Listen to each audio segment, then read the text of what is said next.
kita melihat keadaan hari-hari ini, keadaan dunia, jangan cuma lihat diri sendiri, tapi coba kita buka mata kita, buka telinga kita untuk apa yang sedang terjadi dalam keadaan dunia hari-hari ini ya. Tadi di VOP juga kita sudah mendengar pesan Tuhan dan judulnya tadi dikatakan perang, apakah tanda akhir zaman? Dan jawabannya apa tadi? Iya, sangat iya saudara ya. Nanti juga saudara kalau ada kesempatan nanti coba dengerin lagi apa yang disampaikan hari Jumat kemarin di Menara Doa. Buat saudara yang belum nyimak, saudara ikutin, dengerin, berusaha untuk menangkap apa yang sedang Tuhan kerjakan, apa yang sedang terjadi hari-hari ini di dunia. Dan memang tanda-tanda kedatangan Tuhan Yesus sudah amat sangat dekat. Dan Gembala Pembina ingatkan lewat firman-Nya dikatakan, aku datang segera. Tuhan datang segera dan kita harus menyiapkan diri kita untuk sungguh-sungguh hari-hari ini makin melekat sama Tuhan. Hari ini makin sungguh-sungguh kejar Tuhan. Jangan lagi sembunyikan sesuatu saudara. Ayo mari kita beres-beres saudara ya. Kalau kita lihat seperti itu. Teman-teman kita yang ada di Eropa mereka ngalamin sekali hari-hari ini mulai diguncang saudara karena efek dari perang yang ada. Mereka mengalami krisis energi, ya punya uang pun belum tentu bisa bayar, belum tentu bisa beli, bisa dapat energinya, saudara. Energi itu apa? Listrik, air, seperti itu ya. Bayangin kalau mereka dalam keadaan musim dinginnya nggak seperti kayak kita di Hong Kong yang kita nantikan dinginnya nggak dingin, saudara ya. Iya saya sih suka musim dingin karena di Indonesia nggak ada musim dingin jadi kalau di sini tuh seneng kalau dingin. Tapi ini udah bulan segini udah mau Desember, kapan dinginnya nggak dingin ya? Baju winter masih di koper duduk diem gitu ya. Nah saudara kalau di Eropa itu minus saudara ya, di bawah dari 0 derajat. Saudara bisa bayangkan kalau tidak ada listrik, ya mereka nggak bisa nyalain pemanas, air juga dinginnya beku gitu saudara ya, gimana orang mau beraktivitas dengan baik gitu ya.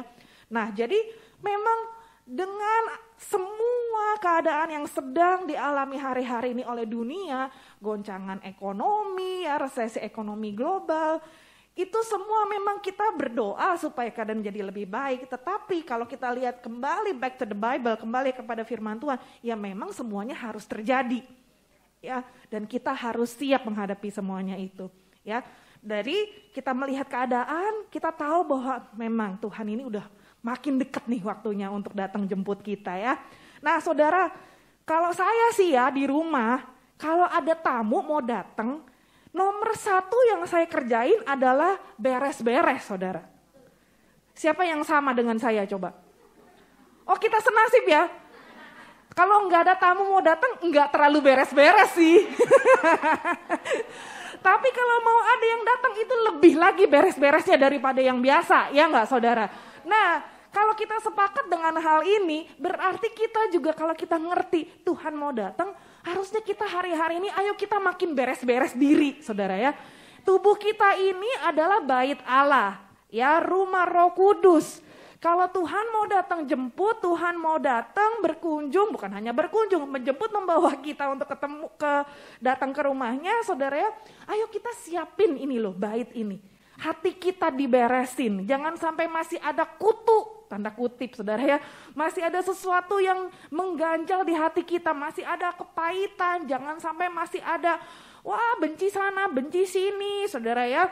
Hati ini mesti diberesin, jangan sampai masih ada dosa yang kita sembunyikan di hadapan Tuhan. Ayo cepet-cepet, hari-hari ini adalah hari-harinya kita mesti beres-beres.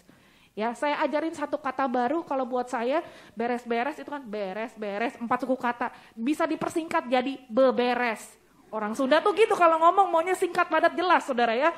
Jadi ayo kasih tahu kiri kanannya, ayo beberes. Ya, ayo beberes diri ya, beberes hati untuk menyiapkan kedatangan Tuhan Yesus. Mari kita buka firman Tuhan, Ibrani pasal yang ke-12, ayat yang ke-28. Firman Tuhan berkata, sama-sama kita baca 1, 2, 3. Jadi, karena kita menerima kerajaan yang tidak tergoncangkan, marilah kita mengucap syukur dan beribadah kepada Allah menurut cara yang berkenan kepadanya dengan hormat dan haleluya. Jadi dunia boleh bergoncang kiri kanan gonjang ganjing, tapi kita menerima kerajaan yang tidak tergoncangkan di dalam nama Tuhan Yesus. Yang mengerti katakan amin. Nah, kalau kita ada di dalam kerajaan yang tidak tergoncangkan, firman Tuhan menasehati kita untuk apa yang kita lakukan dalam keadaan seperti ini. Marilah kita terus dan tetap mengucap syukur dan katanya apa? Beribadah kepada Allah.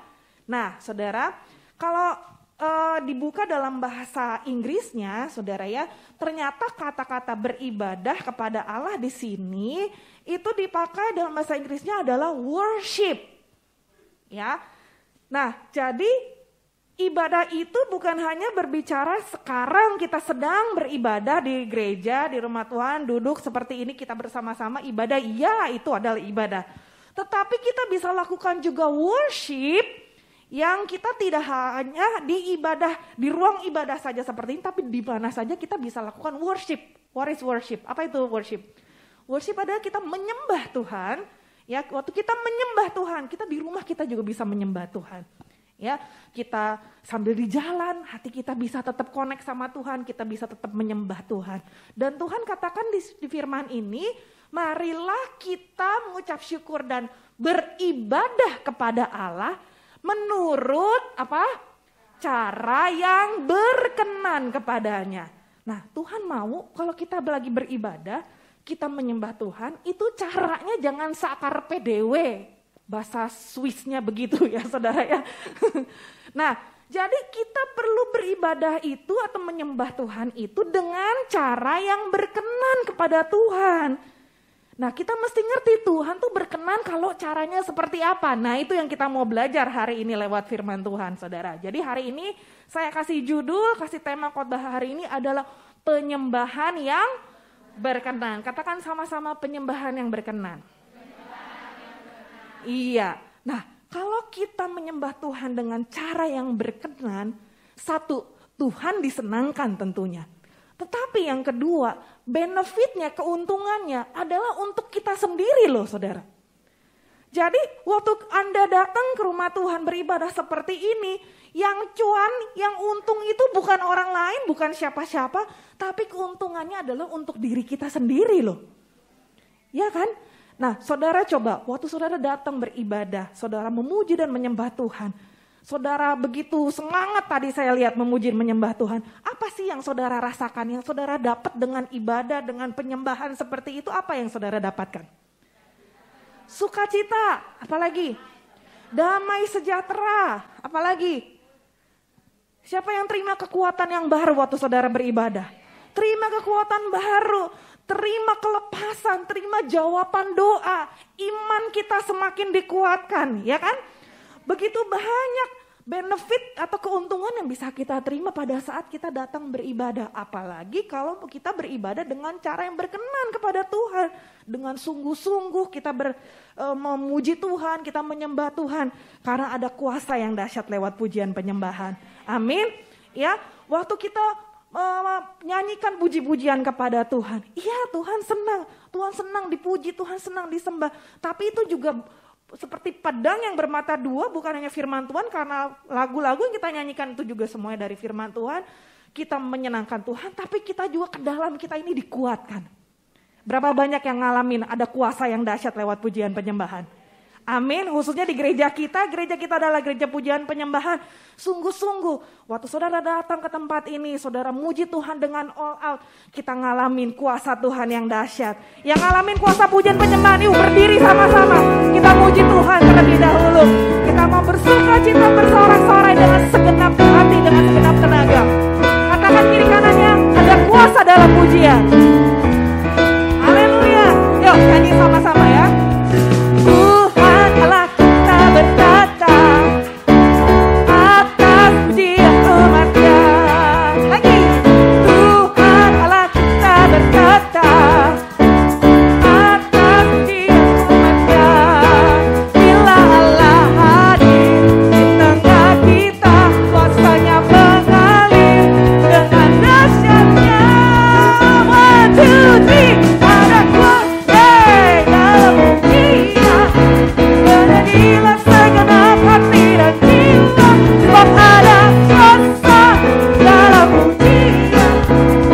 sanggup membungkam kekuatan lawan. Haleluya. Ayo sungguh-sungguh ada kuasa dalam pujian kita. Nyanyikan lagi. Tuhan telah tak berkah. Amin. Tuhan telah tak berkata atas pujian umatnya. Bila Allah hadir di tengah kita, kuasanya dengan dahsyatnya. Ayo lompat sama-sama buat Tuhan. Ada kuasa dalam pujian. Bernyanyilah segenap hati dan jiwa, sebab ada kuasa dalam pujian yang sanggup membungkam. Tepuk tangan di atas kepala yuk. Ada kuasa.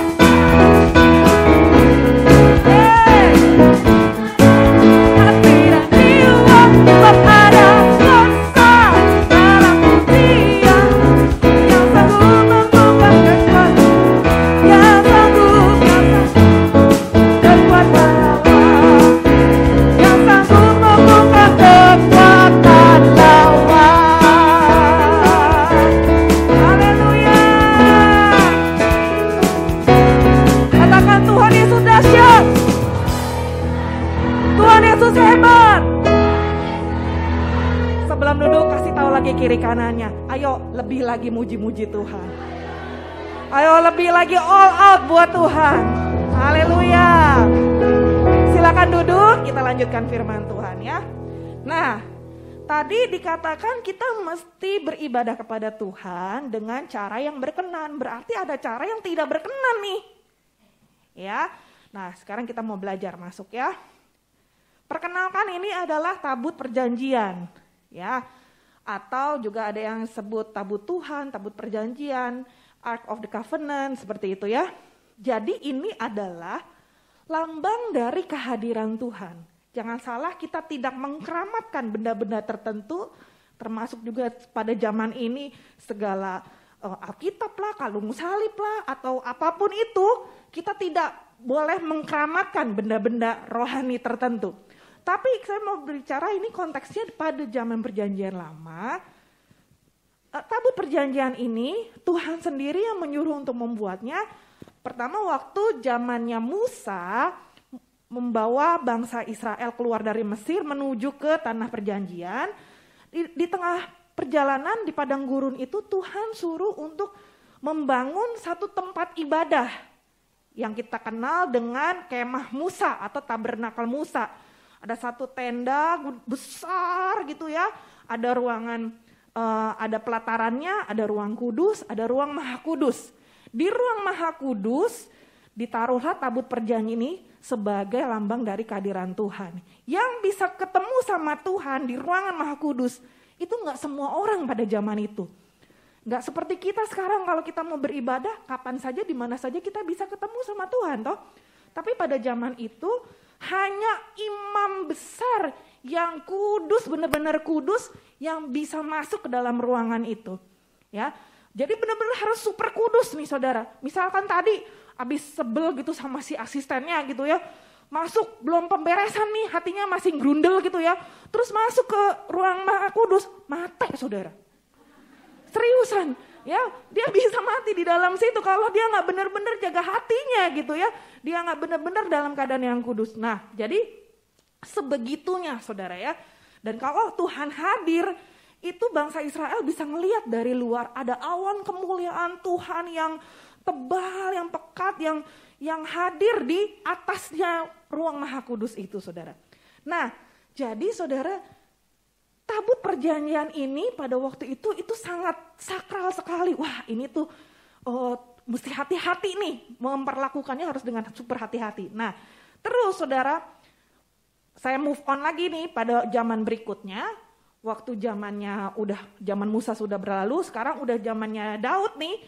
Ini tabut perjanjian ini pernah sempat diambil sama bangsa Filistin. Ini saya cerita sejarahnya dulu biar kita nangkep ya.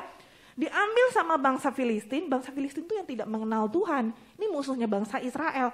Karena orang Filistin itu mikirnya gini, ini kok kalau perang sama Israel menang mulu. Jampe-jampenya apa sih? Jimatnya apa nih? Oh, terus mereka tahu, oh orang Israel tuh punya tabut perjanjian. Jangan-jangan ini dia nih jimatnya. Terus diambillah sama orang Filistin, dibawa ke Filistin. Ternyata bukan bikin Filistin menang, malah dewanya orang Filistin nyungsrep, ya, dibikin sujud, dibawa jatuh gitu ya kepalanya. Nah seperti itu, wah orang Filistin jadi ada kutuk di sana, wah ada segala macam. Akhirnya saudara, mereka kembaliin kepada orang Israel pakai caranya mereka ditaruh di kereta, dianterin lah kepada orang Israel. Tapi ini masih belum nyampe nih ke tempat yang seharusnya. Nah lalu di 2 Samuel pasal yang ke-6, nah ini kita mulai ya. Daud ini mulai nih, wah ini kita harus bawa tabut Allah ini harus kembali ke Yerusalem. Dibuatlah panitia ya. Panitianya ada 30.000 orang, panitia pengangkutan tabut Allah untuk kembali ke Yerusalem. Nah pada waktu itu Daud pakai cara yang sama dengan caranya orang Filistin. Caranya apa? Pakai kereta. Ditarik sama lembu. Pas lagi di perjalanan, ditarik keretanya lagi jalan gitu. Terus gak tahu mungkin ada polisi tidur, atau mungkin ada lobang gitu ya. Si keretanya itu oglek, tahu oglek ya?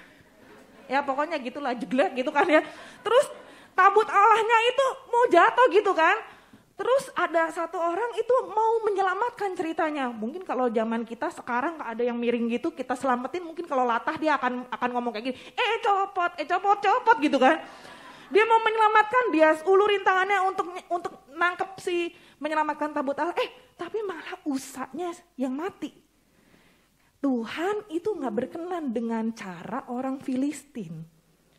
Caranya itu gak cocok, gak berkenan nih, caranya gak berkenan. Nah sejak itu Daud itu mikir, waduh ini panitianya bubar aja dulu, bubar, gerak, panitia bubar ya, yang tadi 30.000 orang ini. Ntar aku cari hikmat dulu, tanya sama Tuhan cara yang benar maunya kayak apa nih Tuhan nih. Nah singkat cerita sekarang kita mau masuk cara yang akhirnya berkenan di hatinya Tuhan. Itu yang seperti apa? Yuk kita buka firman Tuhan sama-sama. Kita lihat 2 Samuel pasal yang ke-6, kita lihat dari ayat 13 nih ya caranya. Ini cara yang berkenan sama Tuhan. Apabila pengangkat-pengangkat tabut Tuhan itu melangkah maju 6 langkah, maka ia mengorbankan seekor lembu dan seekor anak lembu gemukan. Nah, jadi nih, bayangin ya, dibuat lagi nih panitia kedua. Panitia pemulangan tabut Allah ke Yerusalem, dipimpin ketua panitia Daud.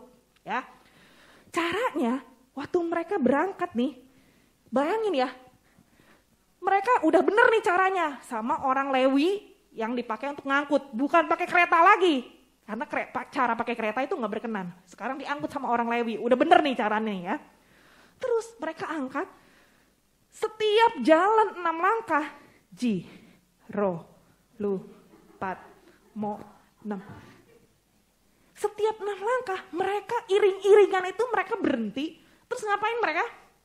Mengorbankan seekor lembu plus seekor anak lembu gemukan. Total berapa yang dikorbanin?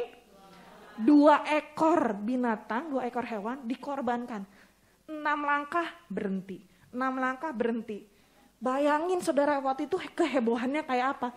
Saya tuh ngebayanginnya gini, misalkan nih dari sini ke MTR Fortress aja.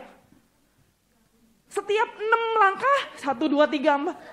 Kita nyembelih, gak usah gede-gede lah, susah ya. Ayam misalkan gitulah. Ayam, nget. Terus 6 langkah lagi, ayam, nget gitu. Itu orang Hongkong bisa heboh loh, masuk Tungcong Saimong loh. Ya itu tuh, wah itu dahsyat loh. Nah terus ini, kan mereka perjalanan tadi dari rumahnya Obed Edom. Tadi saya nyebut gak ya? Jadi ditaruh di rumahnya Obed Edom tuh, gak jadi berangkat tuh ya. Transit dulu, nitip di rumahnya Obed Edom karena takut nih kalau ada apa-apa lagi. Nah dari Obed Edom punya rumah menuju ke Yerusalem, perjalanannya itu saudara tahu jaraknya 15 kilometer. 15 kilometer tuh jauh saudara. Dan kalau dihitung pakai langkah, tadi kan hitungannya pakai langkah toh. 30.000 langkah.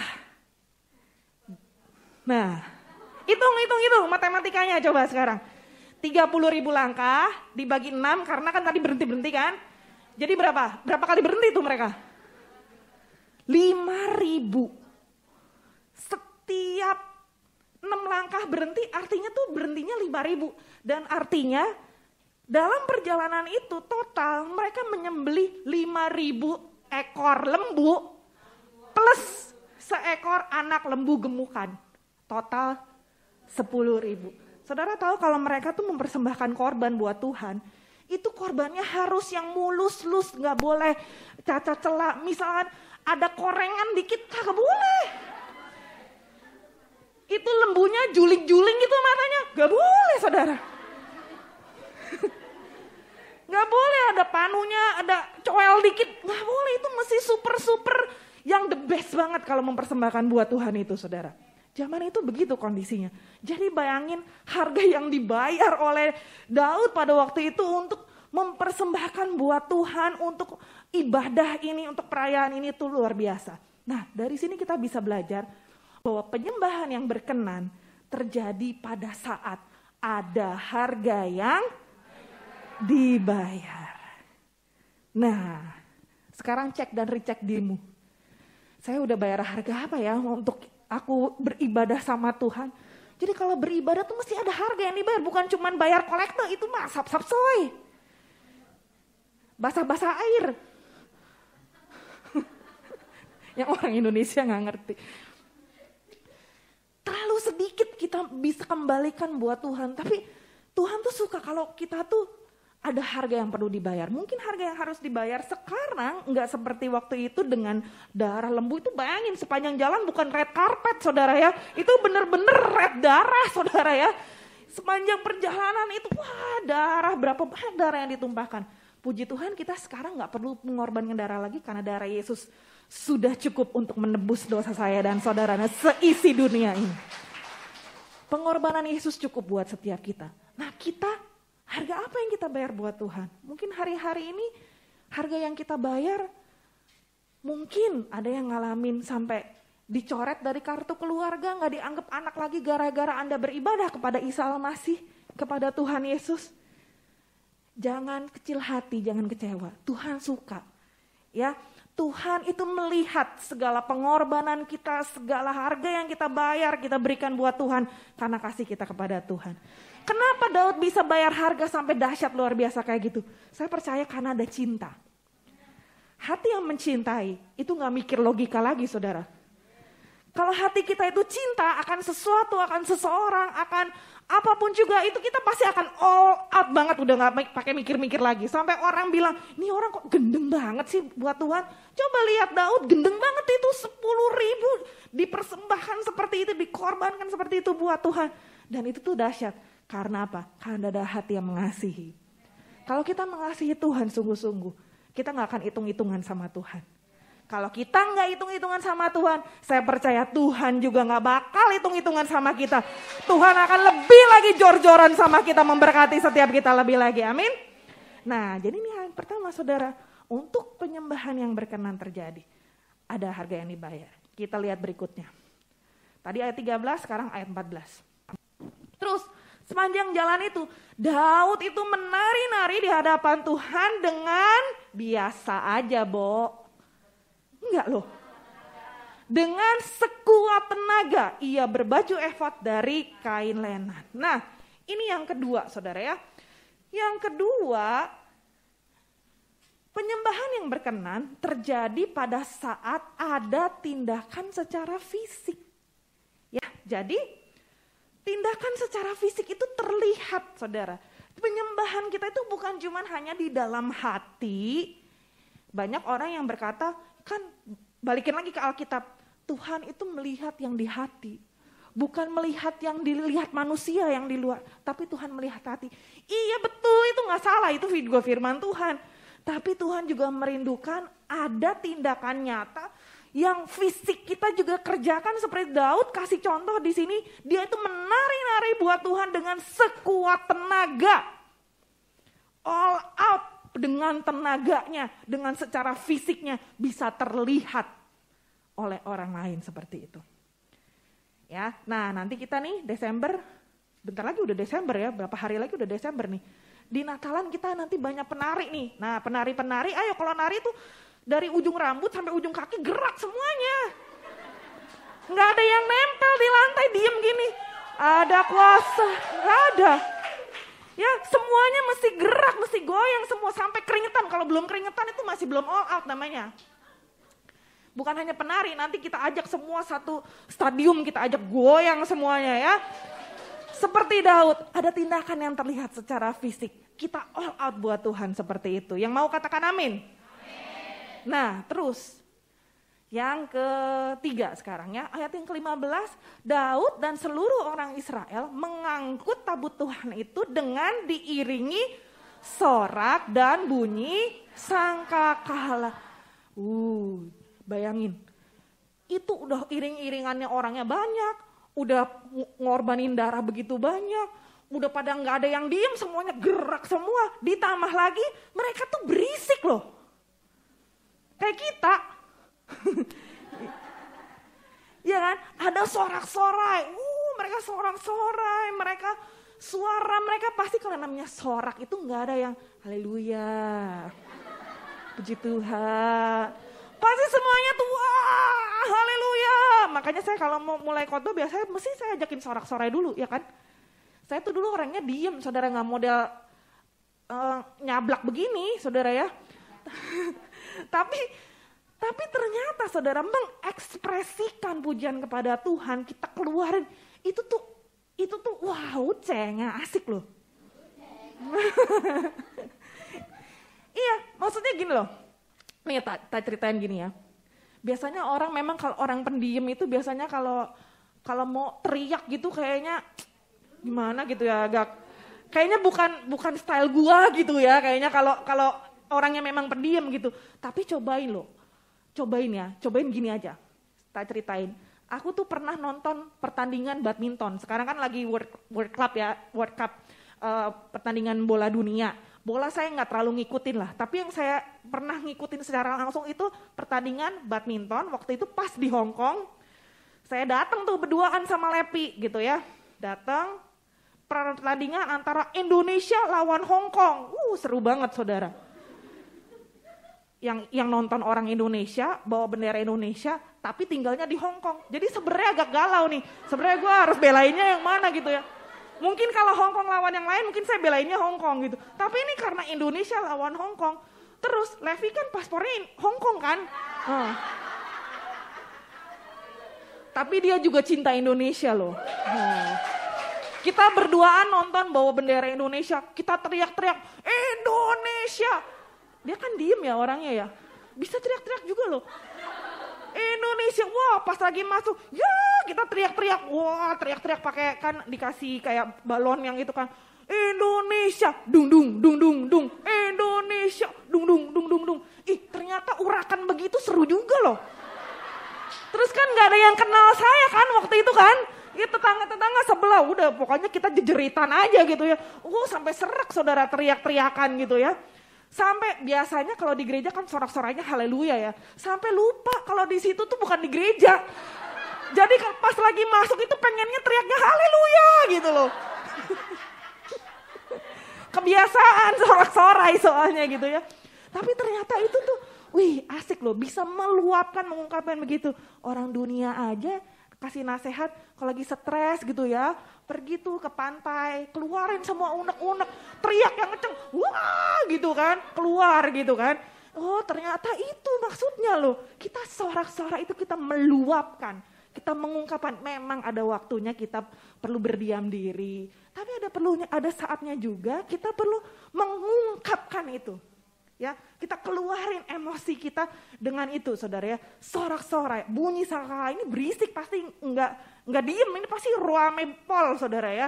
Nah, jadi yang berikutnya penyembahan yang berkenan terjadi pada saat ada sorak-sorai, ada musik.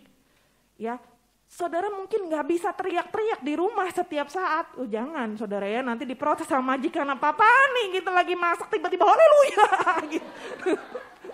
Kalau lagi nggak ada orang ya nggak apa-apa gitu kan. Tapi awas nanti hujan lokal.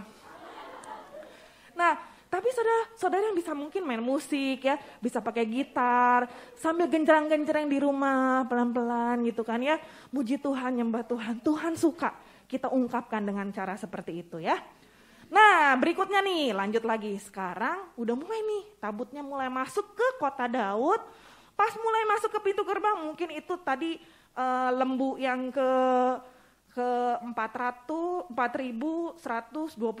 mungkin ya. Kan masuk pintu gerbang nih, dikit lagi udah nyampe nih ya. Nah, di situ pas masuk, maka Mikal, anak perempuan Saul, yang adalah juga ini adalah istrinya Daud, ya untuk diketahui. Si Mikal itu dia menjenguk dari jendela, lalu melihat Raja Daud meloncat-loncat serta menari-nari di hadapan Tuhan. Sebab itu ia memandang rendah Daud dalam hatinya. Itu si Mikal ngeliat, terus dia mungkin nyela gitu, apa-apaan sih nih laki gue malu-maluin aja. Aduh jadi raja tuh mbok jaim gitu loh, ngapain sih lompat-lompat kayak gitu ya, bikin malu aja gitu kan. Nah saudara dari sini kita bisa tarik pelajarannya apa saudara, bahwa penyembah yang berkenan itu terjadi pada saat saya nih bukan orang lain ya, saya terlibat secara aktif.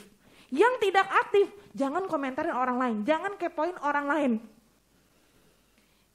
Jangan kita ngelihat, kalau muji Tuhan, nyembah Tuhan tuh kan udah dikhotbahin, all out semuanya, angkat tangan tuh jangan setengah tiang, diam lah kalau payah emang.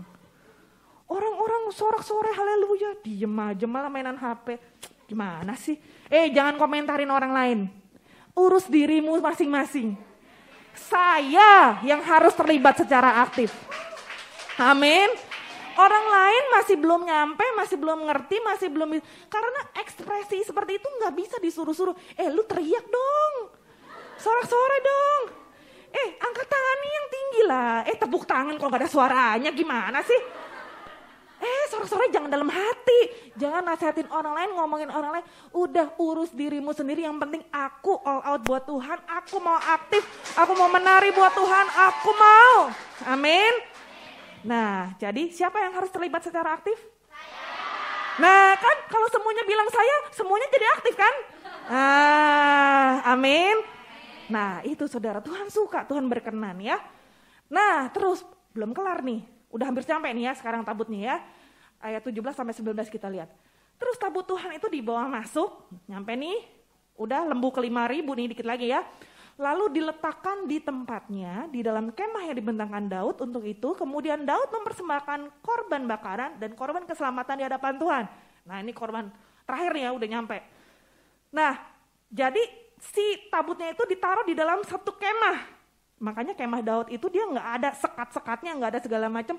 Cuman pokoknya tabut kemah udah selesai ya.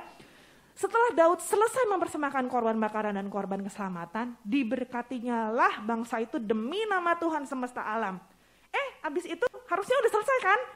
Acaranya, ritualnya, tadi kepanitiaannya udah selesai, tapi ternyata Daud nggak berhenti sampai di situ. Ayat berikutnya dikatakan gini, lalu dibagikannya kepada seluruh bangsa itu, kepada seluruh khalayak ramai Israel, baik laki-laki maupun perempuan, kepada masing-masing seketul roti bundar, sekerat daging, dan sepotong kue kismis. Sesudah itu pergilah seluruh bangsa itu masing-masing ke rumahnya dengan kenyang dan bawa tapawan. Saya tambahin dikit. Lah kan itu dibagiin konsumsi ya. Iya kan?